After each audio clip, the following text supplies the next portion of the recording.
নমস্কার বন্ধুরা, recipe of চয়েসে সবাইকে স্বাগত। বন্ধুরা, আজকে পমফ্রেট একটা রেসিপি আপনাদের সাথে শেয়ার করব। এর আগে আমি শেয়ার করেছিলাম মশলা পমফ্রেট ফ্রাই করেছিলাম। তো আজকে করব সর্ষে বাটা দিয়ে ঝাল। তো কিভাবে তৈরি করব সেটা প্রথম থেকে শেষ পর্যন্ত দেখতে থাকুন।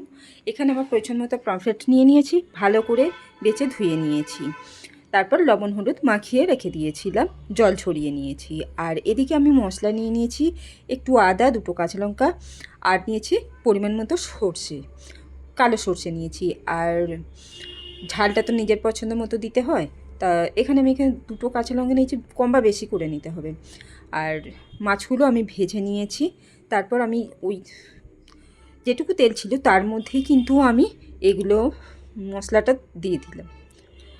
5 ফোড়ন দিয়েছি, একটা শুকনো লঙ্কা মাঝখান থেকে ফালি করে দিয়েছি, আর একটা তেজপাতা দিয়েছি। এখানে কিন্তু তেল আপনারা দিয়েও দিতে পারেন, তবে আজকে কিন্তু রান্নাটা পুরোটাই সর্ষের তেলে তৈরি করছি। আর টমেটো দিয়েছিলাম একটা, টমেটোটা ভালো করে নরম করে নিয়েছি। তারপরে আমি এর মধ্যে দিয়েছি পরিমাণ মতো হলুদ গুঁড়ো, আর দিয়েছি জিরে গুঁড়ো, আর একটু সামান্য লঙ্কা গুঁড়ো দিয়ে দেবো জলে গুলে। আর মশলাটা ভাজার আগে কিন্তু সামান্য একটু জল দিয়ে দিয়েছিলাম, যাতে মশলাটা পুড়ে না যায়। খুব সুন্দর করে মশলাটাকে কষিয়ে নিতে হবে। আর আমি যে আদা কাঁচা লঙ্কা বেটে রেখেছিলাম সেটা এর মধ্যে দিয়ে দেবো। আমি কিন্তু সব মশলা একসাথে বাটিনি, আদা কাঁচা লঙ্কাটা বেটে নিয়েছিলাম আর সর্ষেটা আলাদা করে বেটেছিলাম। এবার সর্ষেটা মশলা বাটার জল দিয়ে ভালো করে ধুয়ে নিয়েছি। পুরো সর্ষে বাটাটা কিন্তু আমি দিয়ে দেবো না, খোসাগুলো যাতে বাদ চলে যায় সেই মতো এই যে দেখিয়ে দিচ্ছি। এটা কিন্তু আমি আর দেবো না, এটা আমি ফেলে দেবো। এখানে ঝালের পরিমাণটা নিজের পছন্দ মতো দিলাম।